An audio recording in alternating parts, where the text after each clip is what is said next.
ರೈತರೇ, ಈ ಬಾರಿ ಖರ್ಬೂಜ ಬೆಳೆ ಬೆಳೆಸಲು ಬಯಸುತ್ತಿದ್ದೀರಾ? ಹಾಗಿದ್ರೆ ಈ ತಂತ್ರಜ್ಞಾನವನ್ನು ಬಳಸಿ ಮತ್ತು ಉತ್ಪಾದನೆ ಹೆಚ್ಚಿಸಿ. ಬೇಸಿಗೆಯಲ್ಲಿ ಅನೇಕ ರೈತರು ಹೆಚ್ಚಿನ ಪ್ರಮಾಣದಲ್ಲಿ ಖರ್ಬೂಜ ಬೆಳೆ ಬೆಳೆಸುತ್ತಾರೆ.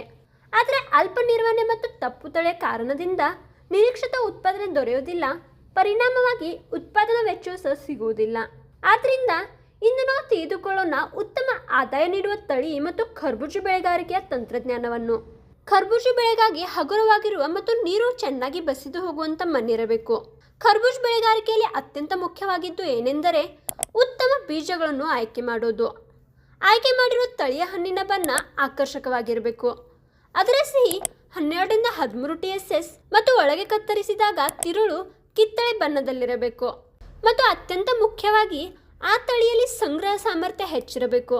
ಅಂದರೆ ದೂರದ ಮಾರುಕಟ್ಟೆಗೆ ಸಾಗುವ ತಳಿ ಆಗಿರಬೇಕು.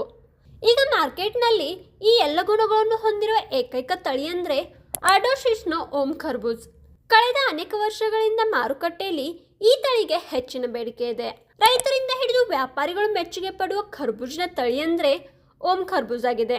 ಈ ತಳಿಯ ಅವಧಿ 90ರಿಂದ 120 ದಿನ ಆಗಿದ್ದು ಇದನ್ನು ರೈತರು ವರ್ಷ ಪೂರ್ತಿ ಬೆಳೆಯಬಹುದು.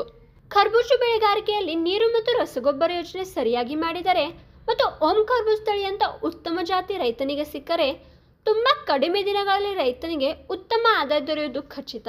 ಹೀಗಾಗಿ ರೈತ ಬಂಧುಗಳೇ, ನಿಮಗಾಗಿ ನೀಡಿರುವ ಈ ಮಾಹಿತಿ ಹೇಗಿತ್ತು ಎಂಬುದನ್ನು ಕಮೆಂಟ್ ಮೂಲಕ ತಿಳಿಸಿ. ಮತ್ತು ಇಂಥ ಹೊಸ ಹೊಸ ವೀಡಿಯೋಸ್ಗಳನ್ನು ನೋಡಲು ಆರ್ಡೋ ಶೀಟ್ಸನ್ನು ಫಾಲೋ ಮಾಡಿ.